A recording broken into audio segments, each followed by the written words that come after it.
Hello, lovely people. I welcome you once again to Bright and Clara's channel. Thank you all for clicking.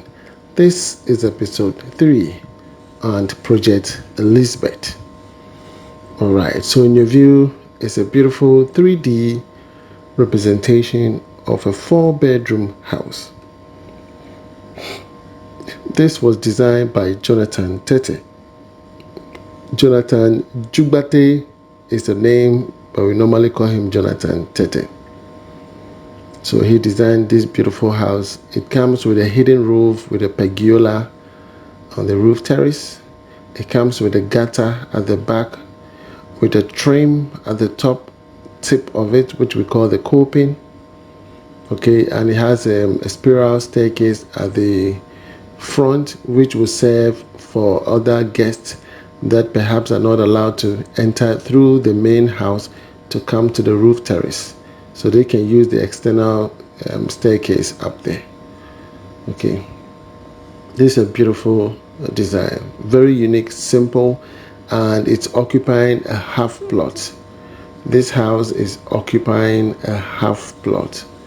Okay, and she wants to make good use of the land, so we also want to help her make good use of the land. So apparently we are through with the fencing. Yeah, I use 6 inches for my fencing. I did mention that throughout the video. Okay, 6 inches, and we have the vehicular and that of the pedestrians. Are you with me? So this box, this is how, if you want me to prepare an estimate for you for fencing, this is how I prepare it.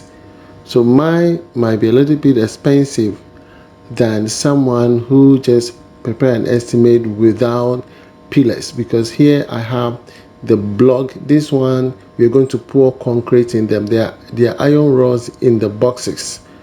You understand? There are iron rods in there, and we're going to pour concrete in there. Look at this big one, this huge one. We're going to pour concrete in there. You understand? And then those at the back there, we're going to use wire board to board the pillars and cast the concrete. You understand? So my fencing is very firm. We did these boxes here because of a design. We're going to put a fence wall banister. You know, the welder is going to design some rods, and then we put it in there. So here at the back, every 10 feet there's a pillar.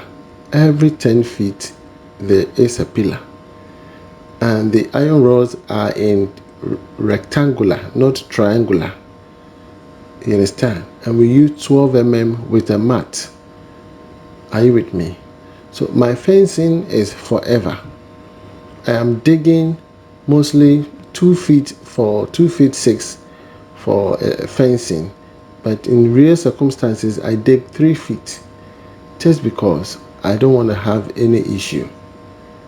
Are you with me?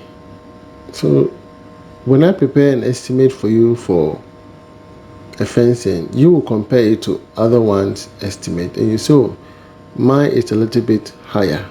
Yes, because I'm providing a DPM. The other estimate you have, there's no DPM.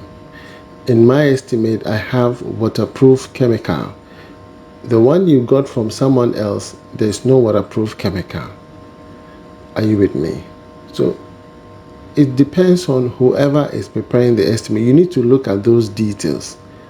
Don't just look at the amount. I want you to go through the details and see, okay, Mr. Bright has 6 inches block, quarry dust. He has DPM. You understand? Okay, he has waterproof chemical. Okay. And then he's providing reinforcement for all the pillars. Every 10 feet, there are iron rods. We have to use board. Now look at the wire board. 2 board at the front here, and then 2 board at the back.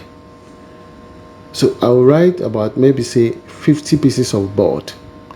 And 50 pieces of board does not mean you're going to do all the pillars one day. No. We are going to do it maybe in 3 days, because you need to do 2 here, 2 there. So that's 4 board for 1 pillar. Are you getting the point? 4 board for 1 pillar. So you have to do them in stages.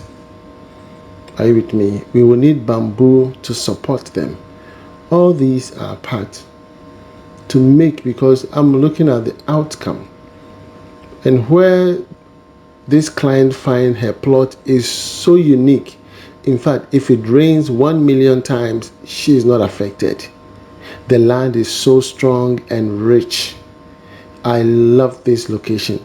And in fact, the position of her land, man, makes it unique. She's able to view the mountain. You understand? The mountain, she can do whatever she wants. In fact, let it rain 1 million times, she can just walk out. There's no mud. The land is not sinking anywhere. I just love the position of this particular woman. The land is rich. Hello?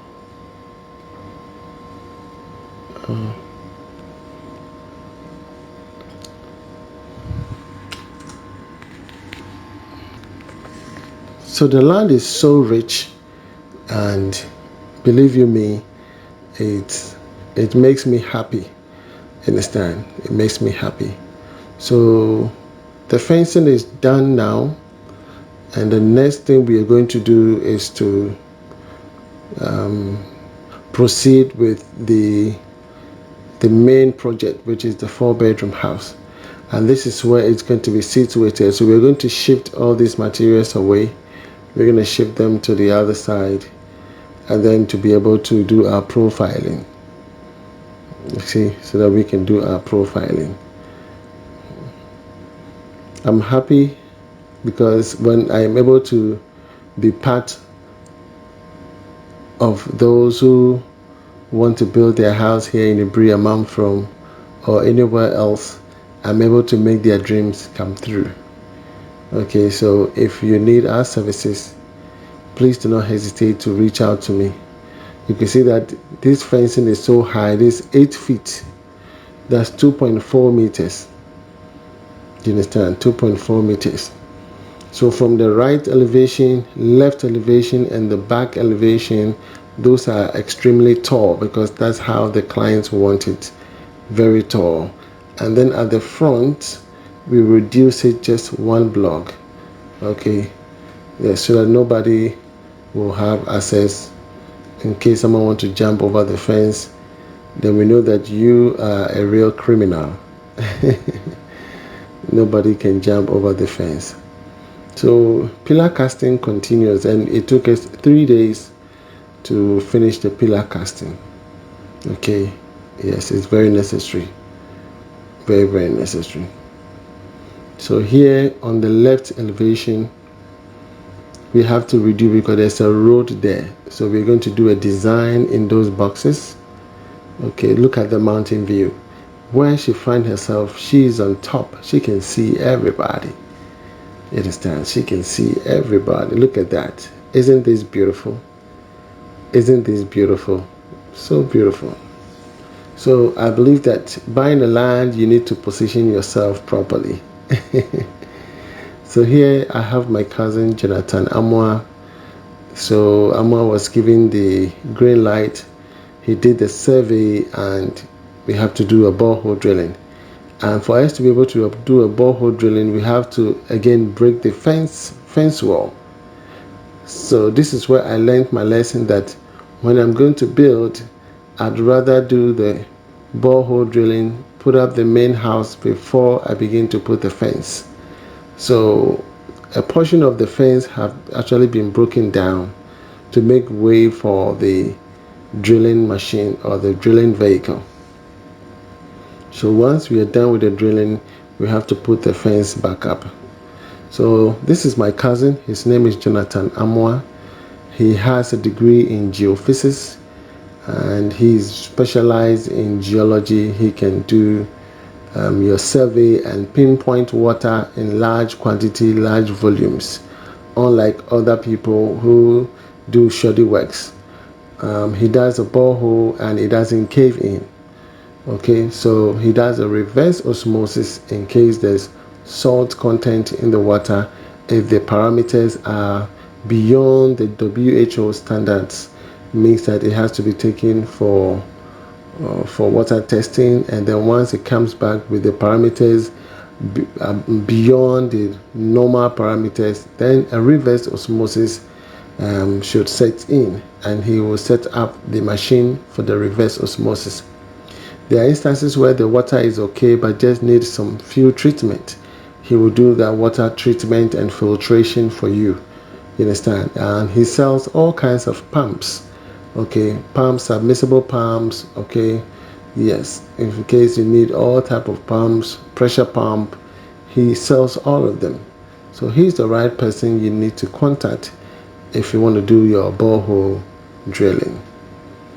So this area was a fence that we have to break down to make way for the drilling machine to do the borehole drilling, and so we have to put it back up. So the mason is doing that. You understand? So now we are ready to go to the next phase of the project, which will be the main 4-bedroom house, and I'll be sharing that with you in episode 4. Okay, if you love this video, please give it a thumbs up, subscribe to the channel if you've not. My name is Mr. Bright Antonio. From me to you, shalom. God bless you wherever you are. Bye bye.